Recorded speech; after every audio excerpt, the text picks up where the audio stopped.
The story is of Mary Grimm and how she spent a week about Mount Hood when she hiked it. This is her story of survival and her rescue, so stay tuned and I'm going to dive in.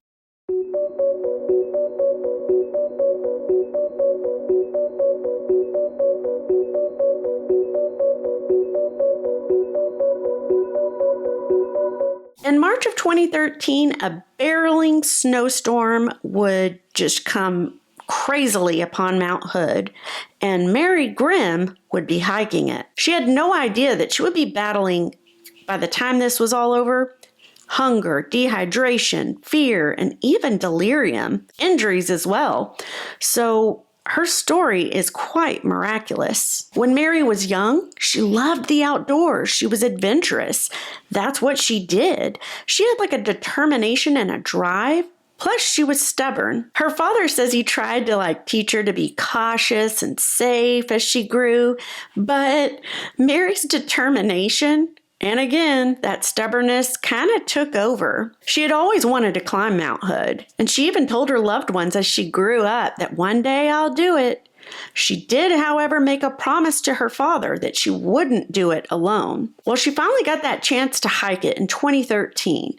However, her hiking guide emailed her the day before backing out. He just didn't feel safe with the weather conditions that could possibly occur, and so he was sorry to say he wouldn't be able to do it. Now, Mary kind of answered right back. She said, it could just blow over. I think I'm going to try to give it a go. That would turn out to be a horrible mistake. It was Saturday evening when she arrived at Mount Hood, and Mary said she had just eaten a big burrito, so kind of a big hefty meal, which made her tired and sluggish. So she had a little bed in the back of her truck. She decides to climb up in it and go to sleep for a few hours. Well, when she awakens at 2 a.m., she's cold. She said uncomfortable cold. So she just kind of snuggled in even tighter and fell back asleep once again. When she awoke, it was 10 a.m., way past when she had hoped she'd get started. And she claims to know she wasn't equipped well. She didn't have the proper layers of clothing, food, all of it. But nonetheless, that drive, she thought, I can do this. She was also wearing shorts over her tights, and she was carrying an old school backpack, carrying the supplies that she did take with her. Now, food-wise, Mary had some chia seeds, some crackers, and Nutri-Grain bars. So once she gets started up on her hike, pretty soon, near the start anyway, she meets a snowboarder. And he's getting off the mountain. He tells her these sudden weather changes that are just going crazy, that is indicative of a whiteout that could be rolling up the mountain. I don't think it's safe. In addition, at that same time, there were other hikers coming down Mount Hood, and they were giving up their hike as well because they knew the weather just did not sit right with them. But Mary continued on. Snow continued to fall. Temperatures continued to drop. And Mary knew that was the moment she should also back out, but she decided against it. Now, Mary also was wearing micro-spike boots. She was carrying an ice axe, and so she was using those to help, along her journey. But despite those things, she said she struggled big time. It was no easy task. And in fact, the snow was coming down so hard that her gloves were soaked. Therefore, her hands are cold, and how it aches when your muscles just clench up. That's how it was. So it was beginning to be very hard to even carry the ice axe. Also, visibility was almost zero, and night was falling. So Mary takes out a headlamp, turns it on so that she has at least a little bit of light as she continues on. In that moment, because of the whiteout conditions and everything all together, Mary says she could not tell if she was going up or down the mountain. And she also started to do these controlled slides with her spike boots, where you allow yourself to slide and then stop yourself. slide, stop, back and forth, which can be very dangerous. And it was, because Mary says she almost dropped into a crevice. As she went further on, she comes out under the cloud that was on Mount Hood. And when she did, she had a better view. Off in the distance, she could see the lights of Portland. And she knew, I'm not exactly on the mountain where I should be. Also, the snow was now up to her thighs. Soon enough, Mary was climbing down ice boulders over a stream into a snow-filled canyon. It was absolutely grueling, and she had to take so many small breaks because there just wasn't enough energy and oxygen and all that put together. During one of these little breaks, she built a small fire using a starter, and the starter she used were the wrappers from the Nutri-Grain bars.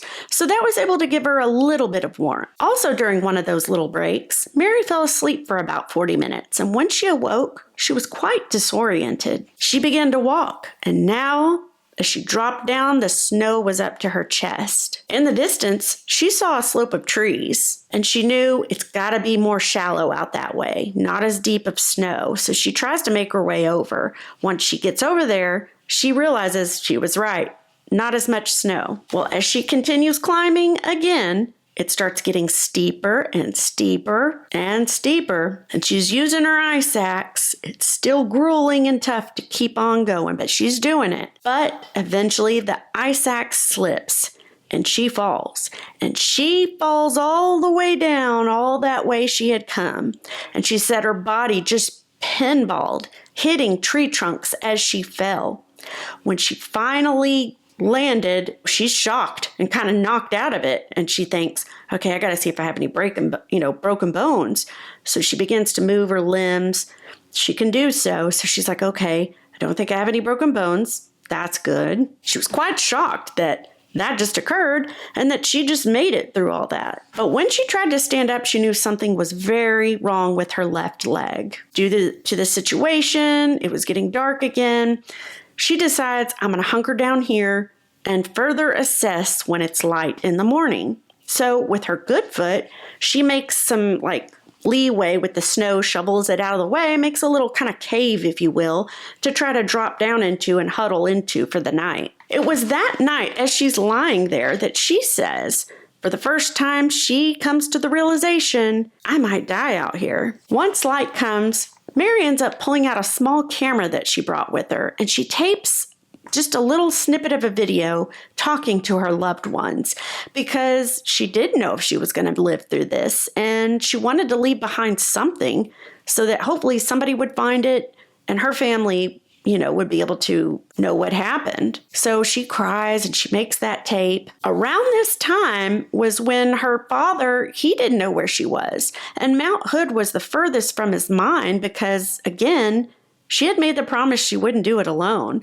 So he wasn't even thinking that. He was just wondering, where is she? He knew she went off on all these little adventures all the time. So he wasn't too worried at the time, but still a little bit concerned, if that makes sense. Meanwhile, Mary's muscles are aching. She's dazed. She's now getting confused.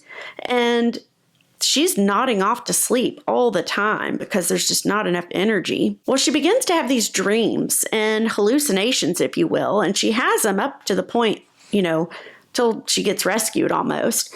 And at first she kind of thinks, oh, did that really happen? Or was that a dream? So she dreams of being rescued here and there and those kind of things. It's also worth noting, and I think important to bring up, is that Mary had strong faith. She had been raised as a Christian, and in fact, once she graduated college, Mary had plans to go off to do missionary work. And I mention that because when she awoke on Monday, Mary says the first thing she began to do is pray. But despite praying, Mary said she felt alone. She felt God was not there. And she had never felt that in her life because she always just knew he was there. But again, a lot of things going into that. She's confused, she's dazed, she's malnourished. But in addition, that's how the enemy works, isn't it?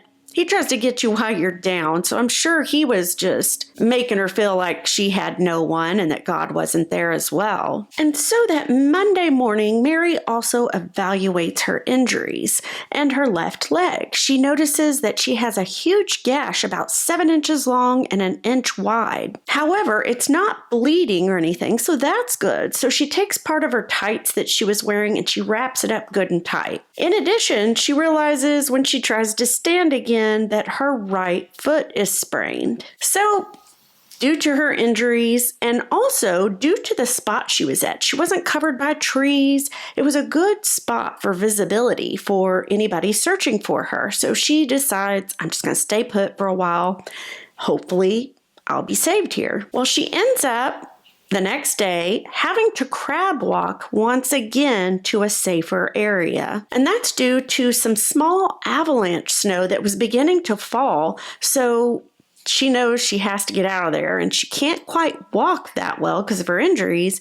So reason being why she crab walks, which that took a ton of energy and that was obviously very exhausting. Each day that went by, Mary would ration her snacks. She'd have 1 cracker and 1 Nutri-Grain bar. And all during this time, she continually, just on occasion would cry out for help, hoping that maybe her echoes would carry and somebody would hear her.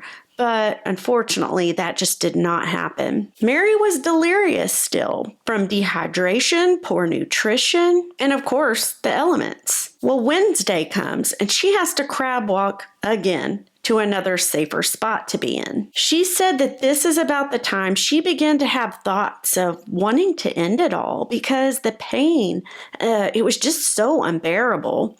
And so sometimes she'd think, well, I could throw myself down this part of the mountain and it would be over and I'd be out of pain. But thank goodness she never did that. During all this time, Mary continued to have little dreams when she'd sleep, but also the hallucinations. And off and on, those occasional feelings of wanting to end it all would creep back up. Well, eventually Mary makes it to a ridgeline, and there she finds dirt. And she's excited because the sun's out, she can feel the warmth, she picks up some of the dirt in her hands, and she's just like, it was just like a sign of just a hope, something different than just whiteout conditions. And it was there that the sun started melting part of the snow right there, and she would use that as her drinking water. At this point, Mary was also almost out of food. Meanwhile, and over in her neck of the woods, her roommates are now growing concerned. Now, they weren't concerned before this point because it was normal for Mary to be adventurous. She would pick up and take off for 2 to 3 days without telling anybody, quite often. So this is why they didn't think anything of it in the beginning. But once it got past that mark, they started to be like, this is different. And it was Thursday afternoon when one of those roommates received an email. And the email happened to be from another friend of Mary's. And they were inquiring, like, where is she at? Have you heard from her? Apparently, Mary had told this friend her plans of what she was going to do, that on Saturday she planned to climb Mount Hood. And thank goodness she told somebody because well, that was the only person she told, but otherwise, no one had a clue that that was where she was. So the search begins to be underway. Authorities notified her father that they found her car, and so that's about the time he starts reaching out to people online and people he knows, and he starts requesting prayer for his daughter. Once Friday morning came along, Mary's waking up, and she says, this is the first time that she felt like God was actually there. She could feel his presence. And she says he spoke to her. He told her not to worry about what she will eat, drink, or wear tomorrow. And in that moment, Mary described it in the podcast that I listened to. She said it's like her world came back into full color and 3D again, whereas before it was just it felt like death. And so she had hope. She was excited. And she said in that moment, she did not worry. In addition, she says the Lord told her that there were thousands that were praying for her. And so Mary knew deep inside it was going to be okay. Well, Friday afternoon is when Mary saw the first search plane. So she's waving, she's yelling, she's trying to do anything to get their attention. Unfortunately, they just did not see her. That night, Mary sat up before she fell asleep and she looked at the stars, and she was still hopeful. She wasn't worried. She went to sleep and awoke in the morning. She started gathering all her things, her pack, and all that together because she figured, hopefully I'm going to be rescued today, so when I have all my stuff ready. And while she was waiting on the ridge line, she just kind of sat there, Indian style, sitting down, and she began to sing. And the song she sang was, "It Is Well With My Soul." Meanwhile, authorities see tracks and they decide to follow them down the mountain until they finally see what they think is a little bit of movement. And all of a sudden, Mary sees the chopper coming over the canyon right towards her. Obviously, she's ecstatic. They radio over to where other authorities are, and also her family and friends and her father, and they tell him, look, we found her, she's alive. And so her dad just remembers dropping to his knees, just relieved and exhausted and also happy. The National Guard chopper, their rescue was successful. In fact, they were just quite shocked the great shape that Mary was in, because they for sure thought they would not find her alive. After the rescue took place, the National Guard spoke to authorities as well as Mary and her father and loved ones. And what they said is quite amazing. They said that on the summit, the night before Mary was found, they saw an indentation, if you will, from what looked to be like a sleeping bag, like in the snow. And then following down the snow were one set of footprints. And so they followed that down. And eventually that's where they found Mary, where they ended. Now here's the interesting part. Mary was not carrying a sleeping bag. So how could there have been a spot in the snow from one? One. Two, Mary told authorities several times, I haven't seen a single soul or talked to anyone since that snowboarder the very first day. So no one was with her. Therefore, whose tracks were those? Because they weren't hers, with the snow falling and everything. Those were fresh tracks. Despite her telling authorities this, they insisted, well, this didn't make sense. There had to be somebody there. So it might have been another hiker following you down or something. But Mary and her father especially know better. That's not the case. They know exactly what it was. They fully believe that God sent an angel to protect her during this whole ordeal. And they simply say there's not another explanation. All right, guys. Sorry for the disruption. It's been one of those tech days. And so having camera troubles. Nonetheless, I just had a few more things to say. Just the ending to Mary's story. She did get married 2 years about after this ordeal in 2013. And her and her husband did come back and finally climb Mount Hood. So she did get to do that, and she didn't do it alone the second time. So just a wonderful ending. And I just really loved the part about the tracks and the angel protection, just God watching over her during this whole ordeal, even at the times when she felt alone and she thought he wasn't with her. He actually was, and she got that confirmation. And I think that's beautiful. I love the story, but I want to know what you guys think. Let me know in the comments. And I just wanted to thank you guys for watching and for supporting and just being you. So I hope you guys have a great week, and I am going to see you for the next one.